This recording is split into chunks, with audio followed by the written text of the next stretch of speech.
तो साथियों, एक और वीडियो आपके महिला सुपरवाइजर की सफलता को सुनिश्चित करने के लिए मेरे द्वारा आज यहां पर दिया जा रहा है। दोस्तों, मध्य प्रदेश महिला सुपरवाइजर में कुछ प्रश्न महिलाओं और बच्चों से संबंधित संवैधानिक तथ्यों से, अर्थात उनके अनुच्छेदों से, उनके भागों से या उनके कुछ महत्वपूर्ण संशोधनों से पूछे जा सकते हैं या पूछे जाएंगे।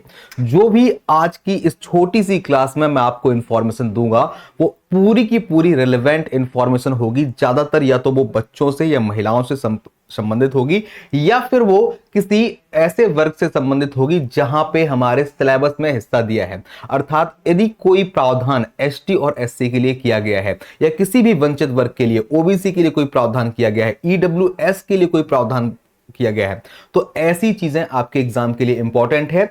एग्जाम से पहले मात्र इस 15 मिनट के वीडियो को देखिएगा, आपको निश्चित ही बहुत ज्यादा प्रॉफिट होने वाला है। देखिए दोस्तों, कॉन्सेप्ट बहुत सारे हैं। स्क्रीन पर मैं सारे के सारे नहीं दिखाऊंगा या सारे मैंने लिख के नहीं रखे हैं, लेकिन मेरी बातों को बहुत ध्यान से सुनिएगा। कई बातें मैं मौखिक बताऊंगा, उनको अवश्य सुनिएगा और एक बार दिमाग में अवश्य इसको रख करके जाइएगा। ठीक है, तो दोस्तों हम बात करेंगे महत्वपूर्ण संवैधानिक तथ्यों की। 15 से 20 मिनट में इस चीज को समझने का प्रयास करेंगे। हम क्या क्या जानने वाले हैं दोस्तों। हमारा जो संविधान है उसके कुछ प्रमुख जो मौलिक अधिकार है, सारे मौलिक अधिकार नहीं, कुछ प्रमुख मौलिक अधिकारों के बारे में जानेंगे। कुछ जो डीपीएसपी यानी कि directive principle of state policy के पॉइंट है उसके जानेंगे। कुछ जो प्रमुख मौलिक कर्तव्य की जानकारी है वो जानेंगे। कुछ जो प्रमुख संविधान संशोधन है वो जानेंगे और कुछ विशेष वर्गों के लिए जो विशेष उपबंध किए जाते हैं वो जानने का प्रयास करेंगे। दोस्तों, सबसे पहले यदि हम मौलिक अधिकारों की बात करें तो अब मैं कोई भी पॉइंट लिखूंगा नहीं। यदि लिखूंगा तो ये वीडियो बहुत लंबा हो जाएगा। मैं हर एक पॉइंट को बोल रहा हूं, सुनिएगा।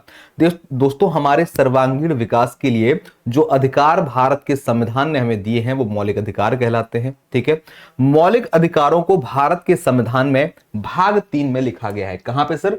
भारत के संविधान के भाग नंबर 3 में अनुच्छेद 12 से 35 में लिखा हुआ है। ठीक है, हमने यूएसए से ये मौलिक अधिकार लिए हैं। ध्यान देना दोस्तों, 3 पॉइंट आपके हो गए। भाग 3 12 से 35 यूएसए से हमने लिए हुए हैं। इसके अलावा याद रखिएगा, मौलिक अधिकार न्याय योग्य होते हैं, जस्टिसिएबल होते हैं। अर्थात कोई व्यक्ति आपको जो आपके मौलिक अधिकारों को छीनता है तो आप सुप्रीम कोर्ट जाकर के न्याय की गुहार लगा सकते हैं। यही काम हाई कोर्ट में भी पॉसिबल है। अनुच्छेद 226 के माध्यम से और आर्टिकल 32 के माध्यम से सुप्रीम कोर्ट आपको न्याय दिला सकता है। दोस्तों, आपको टोटल 6 प्रकार के मौलिक अधिकार हैं। पहले 7 प्रकार के मौलिक अधिकार थे। जो 7वां मौलिक अधिकार था उसका नाम था संपत्ति का अधिकार। संपत्ति के अधिकार को अनुच्छेद 31 में भी लिखा गया था और 19 के एफ में भी लिखा गया था। अब इसको हमने फंडामेंटल राइट यानी कि मौलिक अधिकारों की सूची से हटा दिया है और इसको एक साधारण कानूनी अधिकार यानी कि लीगल राइट बना दिया है। और अब उसका नया अनुच्छेद 300 ए है। अब हमारे मौलिक अधिकारों वाली सूची में संपत्ति का अधिकार आपको नहीं मिलेगा, सिर्फ 6 मौलिक अधिकार मिलेंगे। लेकिन सर खाली इतने से नहीं आता है। मौलिक अधिकार को डिटेल से पढ़ते हैं तो एक एक मौलिक अधिकार के कई अंग बनते हैं। जैसे कि मैं अभी आपको समानता के अधिकारों की जानकारी थोड़ी सी डिटेल में दूंगा, बाकी सबको लाइट पढ़ेंगे।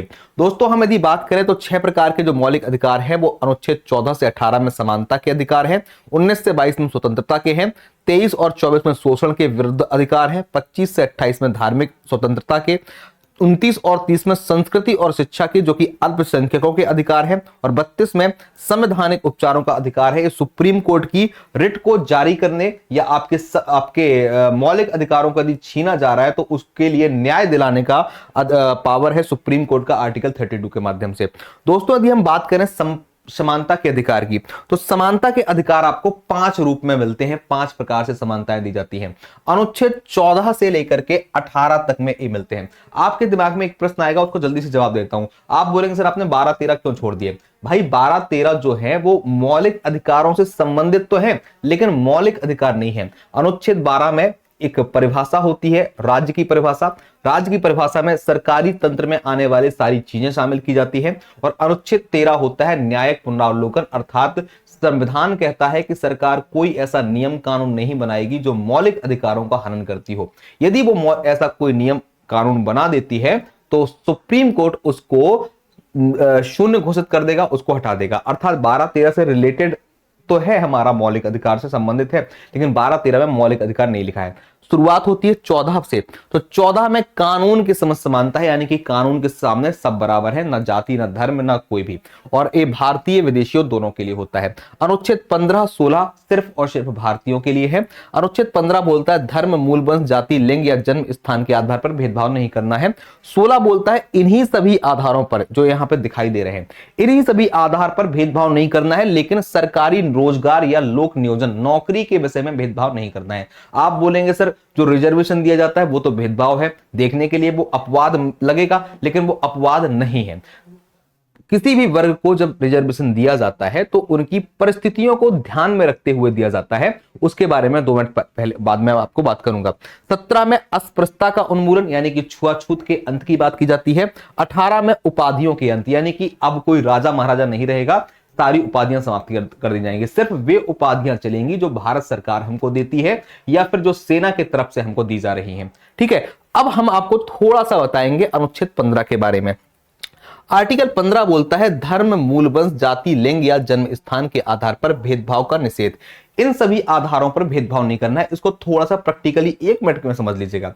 मान लो एक क्या बोलते हैं, आप कुएं में खड़े हुए हैं, कुएं से पानी निकाल रहे हैं, अब वहां पर कोई जातिवाद वाला शब्द का यूज कर रहा है कि नहीं तुम हमको छुओ मत, तुम पानी बाद में भरना। अरे भाई वो सार्वजनिक जगह है, सबके लिए है, वहां पर आप ऐसा नहीं कर सकते हैं, एक गलत है। दूसरा पॉइंट समझने का प्रयास कीजिएगा। आप किसी रेस्टोरेंट में बैठे हैं, भले ही वो रेस्टोरेंट प्राइवेट हो, लेकिन रेस्टोरेंट को सार्वजनिक संपत्ति माना जाता है, क्योंकि वो सार्वजनिक संपत्ति का मतलब आना जाना हर एक वर्ग के व्यक्ति के लिए अलाउड होना चाहिए। कभी किसी की पैसे से, धर्म से, जाति से वहां पे उसका प्रवेश बंद नहीं करना चाहिए। यदि ऐसा किया जा रहा है तो उसके अनुच्छेद 15 की आजादी का हनन हो रहा है कि उसे धर्म, जाति या अन्य आधारों पर भेदभाव किया जा रहा है। लेकिन सर अभी तो सरकार ने हमसे, संविधान ने कहा कि भेदभाव नहीं करना है। फिर आपके दिमाग में प्रश्न आएगा कि सर जब मैं बस में सफर करता हूं, यदि आप लड़के हो तो मुझे खड़ा रखा जाता है और एक फीमेल को बैठा दिया जाता है, ये तो मेरे साथ भेदभाव हो गया। आप यदि लड़की है या लड़के हैं, कोई भी है, आपके मन में एक प्रश्न आएगा कि जो बच्चा होता है उसके लिए सीट रिजर्व कर दी जाती है, बड़ों को खड़ा रख दिया जाता है, एक प्रेग्नेंट महिला को सीट दे दी जाती है। यदि हम कहीं और बात करें तो योजनाएं जो होती हैं, अधिकांश योजनाएं या तो महिला के लिए होती हैं या फिर एसटी, एससी, ओबीसी के लिए होती है, या फिर जो गरीब लोग होते हैं, ईडब्ल्यूएस वाले होते हैं, उन लोगों के लिए होती है। सामान्य जो लोग होते हैं, जो पैसे वाले हैं, उन लोगों के लिए योजनाएं नहीं है। तो आप समझने का प्रयास कीजिएगा, सर भारत में नैतिकता यानी कि एथिक्स को माना जाता है। एथिकल वैल्यूज बोलती है कि जो वंचित वर्ग है, महिला भी एक महिला चाहे सामान्य जाति की हो, चाहे वो किसी भी वर्ग की हो, उसको रिजर्वेशन मिलता है, क्योंकि महिला को समाज की कमजोर कड़ी माना जाता है। उनके उत्थान के लिए उनको रिजर्वेशन दिया जा रहा है। उसको भले ही अपवाद जैसा दिखाई दे रहा हो, वो अपवाद नहीं माना गया है। तो ऐसे हमने इस टॉपिक की बात की कि महिलाओं और बच्चों के लिए क्या सर पॉइंट दिए गए हैं। तो ध्यान देना, भारतीय संविधान का अनुच्छेद 15 का 3 अपवाद के रूप में बोलता है। यह अनुच्छेद राज्य का मतलब सरकार को महिलाओं और बच्चों के लिए कुछ विशेष प्रावधान करने के लिए अनुमति देता है। भले ही 15 में कहा गया है कि जाति, धर्म, लिंग बार बार बोल रहा हूं, महिला पुरुष बराबर बोल रहा हूं, लेकिन फिर भी सरकार को यह पावर दी गई है कि महिलाओं और बच्चों के लिए विशेष कानून बना सकते हैं। ऐसा अनुच्छेद 15(3) में, इसका अनुच्छेद पता होना चाहिए। सर राज्य, अब आप बोलेंगे सर जाति वाला, तो बिल्कुल सर 15 का 4 बोलता है यह अनुच्छेद राज्य को नागरिकों के किसी भी सामाजिक और शैक्षिक रूप से जो पिछड़े वर्ग हैं, ठीक है, या फिर जो अनुसूचित जाति हैं, जो जनजातियां हैं, इनके लिए प्रावधान कर सकता है, विशेष उपबंध किए जा सकते हैं, क्योंकि ये समाज के पिछड़े हुए वर्ग हैं, इनको उत्थान करने के लिए, आगे लाने के लिए सुविधाएं दी जा सकती हैं। उसमें कोई समस्या की बात नहीं है, क्योंकि अब समस्या जो थी वो जनरल कास्ट के गरीब लोगों के लिए थी। तो उनके लिए भी अनुच्छेद 15(6) में एक पॉइंट ऐड किया गया। पिछले कुछ साल पहले 2019 में एक संशोधन हुआ, 2019 में संशोधन हुआ था, 130वां संविधान का संशोधन हुआ, जो कि महत्वपूर्ण है। सर 2019 में जोड़ा गया, सर ये संशोधन था ईडब्ल्यूएस के लिए, इकोनॉमिक वीकर सेक्शन, जो सामान्य जाति के हैं लेकिन गरीब लोग हैं, उनको सर 10% रिजर्वेशन मिलता है। 10% जो रिजर्वेशन मिल रहा है, इसको 103 में संविधान संशोधन 2019 के माध्यम से जोड़ा गया और लिखा गया, राज्य को समाज में आर्थिक रूप से कमजोर वर्गों की भलाई के लिए प्रावधान करने की अनुमति है और ए इनके लिए 10% सीटें भी आरक्षित कर सकती है। तो क्या आप ये मेरा पॉइंट समझ पाए कि भले ही सब कुछ इक्वल कहा गया है, लेकिन यदि कोई विशेष परिस्थिति में है, कोई परेशान है, तो ऐसे चीजों के लिए, ऐसी समस्याओं के लिए उनको रिजर्व कैटेगरी में रखा जा सकता है। ये पॉइंट आपका क्लियर हो जाना चाहिए। तो 15 का 3 किसके लिए है? महिला और बच्चों के लिए। 15 का 4 एसटी एससी ओबीसी के लिए। 15 का 6 ईडब्ल्यूएस के लिए। ये 3 आर्टिकल बहुत इंपॉर्टेंट है, इनका स्क्रीनशॉट ले लीजिएगा, इनको एक बार अच्छे से पढ़ लीजिएगा। आगे हम बात करेंगे सर अनुच्छेद सीधे 21 में आते हैं डायरेक्ट। अब आप बोलेंगे सर आपने स्वतंत्रता वाले अधिकार छोड़ दिए हैं। महत्वपूर्ण है लेकिन उतने नहीं है जितने की मुझे इस वीडियो में बताने चाहिए। ठीक है, क्लियर होगी बात ना? स्वतंत्रता के महत्वपूर्ण है, पहले भी पढ़ाए हैं, यदि आपको लगे तो पढ़ लीजिएगा, लेकिन जो बहुत महत्वपूर्ण चीजें हैं वो मैं आपको डाल रहा हूं। अनुच्छेद 21 जीवन और व्यक्तिगत स्वतंत्रता के अधिकार। ध्यान देना दोस्तों, आर्टिकल 21 हमें पर्सनल लिबर्टीज की जानकारी देता है। पर्सनल लिबर्टी का मतलब हमारी निजता का अधिकार। सर कोई व्यक्ति हमारी निजता को नहीं छीन सकता, छीनेगा तो ये हमारे मौलिक अधिकार का हनन है।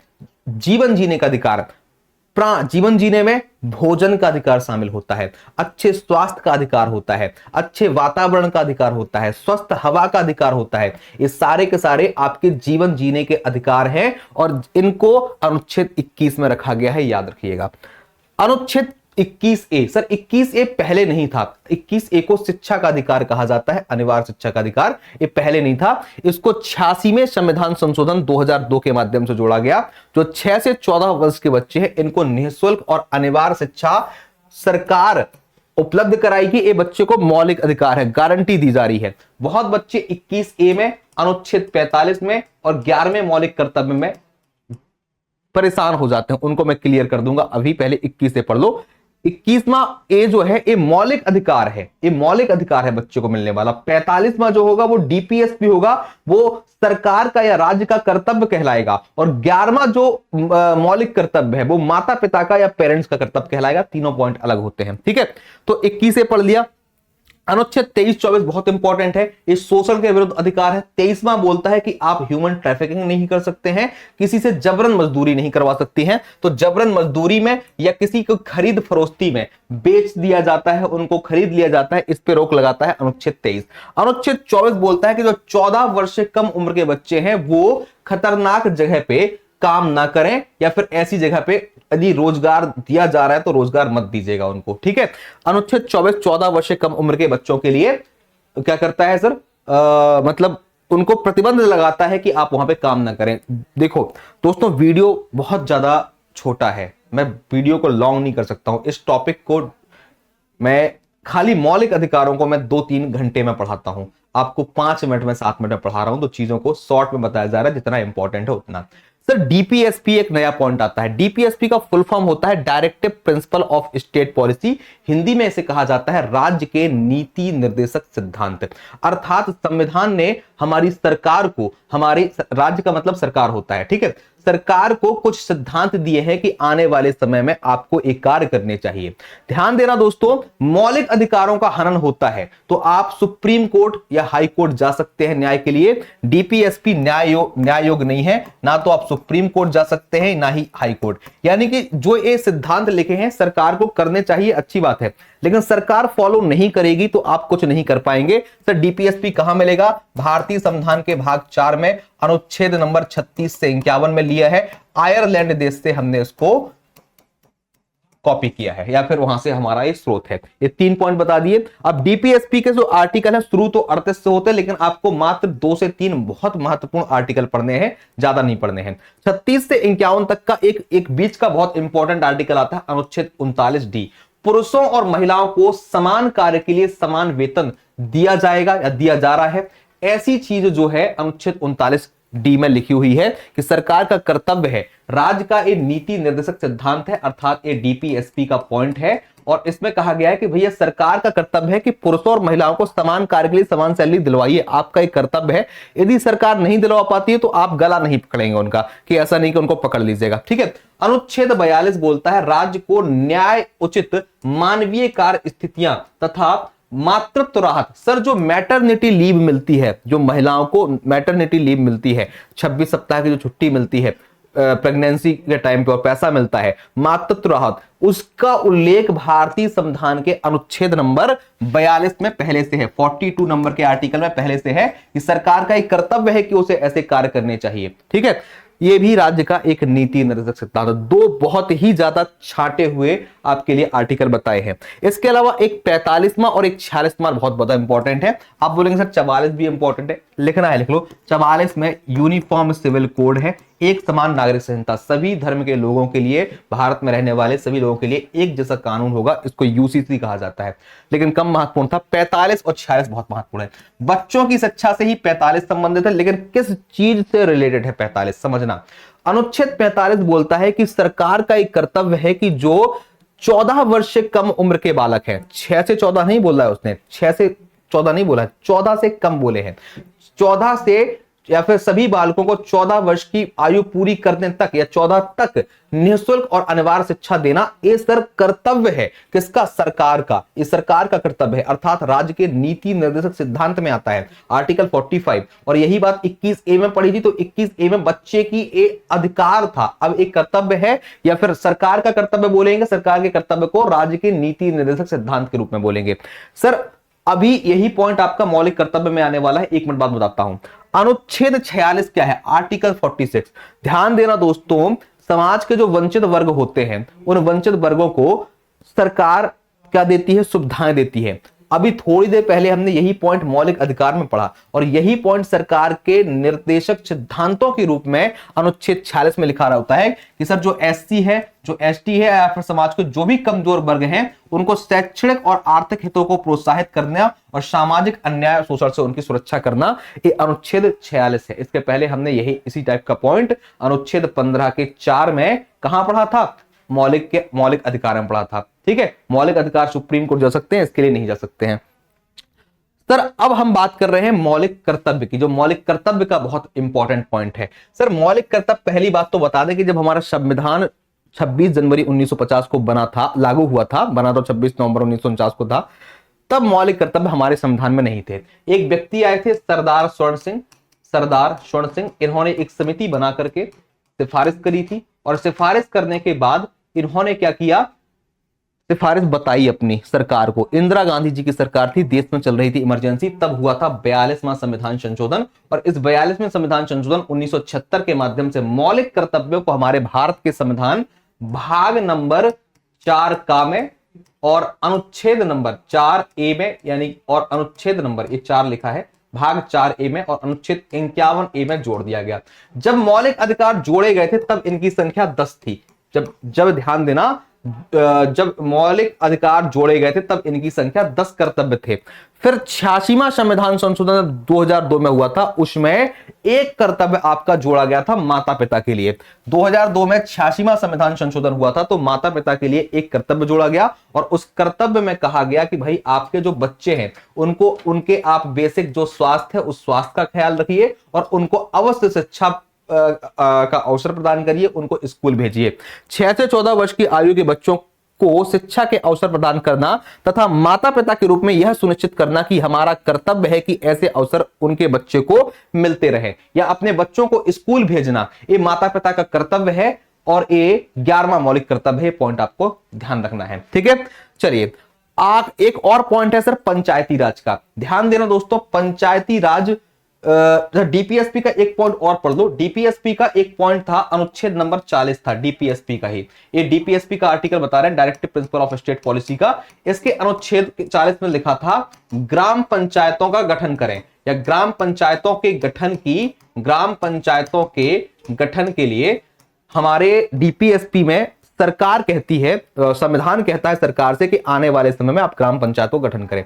इसको देखते हुए ध्यान देना दोस्तों, भारत में पंचायती राज 2 अक्टूबर 1959 को चालू हुआ था, लेकिन गैर संवैधानिक तरीके से। मेरा एक वीडियो है पंचायती राज का, जिनको पंचायती राज पढ़ना है तो पंचायती राज बाय राम सर सर्च कर लेना, इसी चैनल पर आपको मिल जाएगा। और केजीएस राम सर पंचायती राज लिख देना, आपको वीडियो मिल जाएगा। बहुत डिटेल से मैंने बहुत अच्छे तरीके से पंचायती राज बताया, यहां पे ज्यादा डिटेल से नहीं बता पाऊंगा। ठीक है, तो पंचायती राज जो हुआ है, जो पंचायती राज शुरू हुआ है, वो चालू हो गया था 2 अक्टूबर 1959 को राजस्थान के नागौर से, लेकिन वो गैर संवैधानिक तरीके से हुआ था।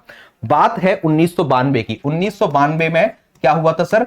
73वां संविधान संशोधन हुआ था, 73वां संविधान संशोधन हुआ था, और इसके माध्यम से भारत के संविधान में भाग 9 जोड़ा गया, भाग 9 जोड़ा गया, और इस भाग 9 में अनुच्छेद नंबर 243 से 243 ओ जोड़े गए, और पंचायती राज को 29 विषय प्रदान किए गए, 29 विषय प्रदान किए गए। पंचायती राज को 11वीं अनुसूची में रखा गया, 11वीं अनुसूची में रखा गया, और पंचायती राज संवैधानिक तरीके से शुरू हो गया, पंचायती राज संवैधानिक तरीके से शुरू हो गया।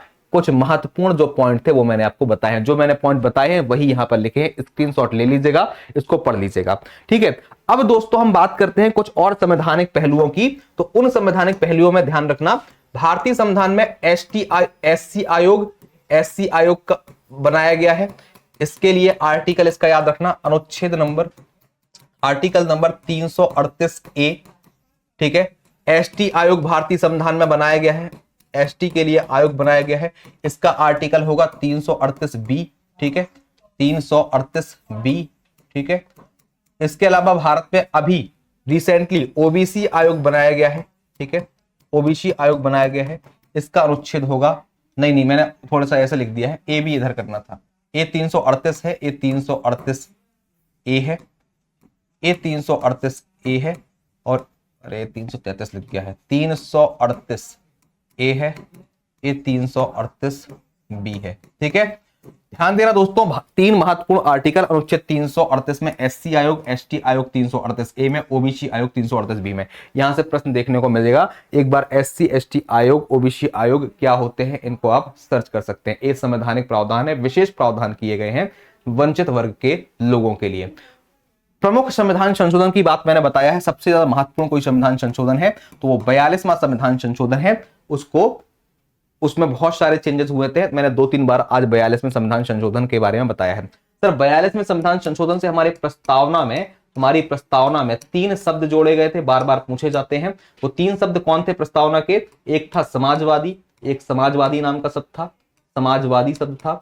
एक था पंथ निरपेक्ष, जिसको धर्मनिरपेक्ष भी कहा जाता है, एक धर्मनिरपेक्ष हो गया। और एक शब्द था राष्ट्र की अखंडता, तो खाली अखंडता लिखा जाता है। ये 3 शब्द 42वें संविधान संशोधन 1976 के माध्यम से जोड़े गए थे। पिछली बार एक प्रश्न आया था, भारत के संविधान की प्रस्तावना में कितने प्रकार की स्वतंत्रता की बात है? तो संविधान की प्रस्तावना में 5 प्रकार की स्वतंत्रता, 3 प्रकार के न्याय और 2 प्रकार की समता की बात की गई है। एक बार प्रस्तावना का पेज डाउनलोड करके आप चीजों को चेक भी कर सकते हैं, ठीक है। तो आई होप सो कि बहुत सारे काम के इंफॉर्मेशन यहाँ पे दी गई हैं, एक बार इनको पढ़ लीजिएगा। आपकी कई ऐसी चीजें हैं जो यहाँ पे आपको देखने को मिल सकती हैं और महत्वपूर्ण तरीके से आपसे बन सकती हैं। उम्मीद करते हैं वीडियो पसंद आया हो, और पसंद आया हो तो बताइएगा वीडियो कैसा लगा। उम्मीद करेंगे जो जानकारियां हैं शायद मध्य प्रदेश में और कहीं रिलेवेंटली नहीं मिल पा रही होंगी, तो मुझे लगा शायद मुझे देनी चाहिए, तो वो आपको उपलब्ध करा रहे हैं। और 2 वीडियो आपको मिलेंगे, एक टीकाकरण का मिलने वाला है और एक अधिनियम का, और ये सारे वीडियो आपको 6 तारीख की दोपहर तक सारे वीडियो अवेलेबल करा दिए जाएंगे, ठीक है। क्लियर होगी बात ना? तो दोस्तों मिलते हैं अगली वीडियो में, सभी को थैंक यू, जय हिंद, जय भारत।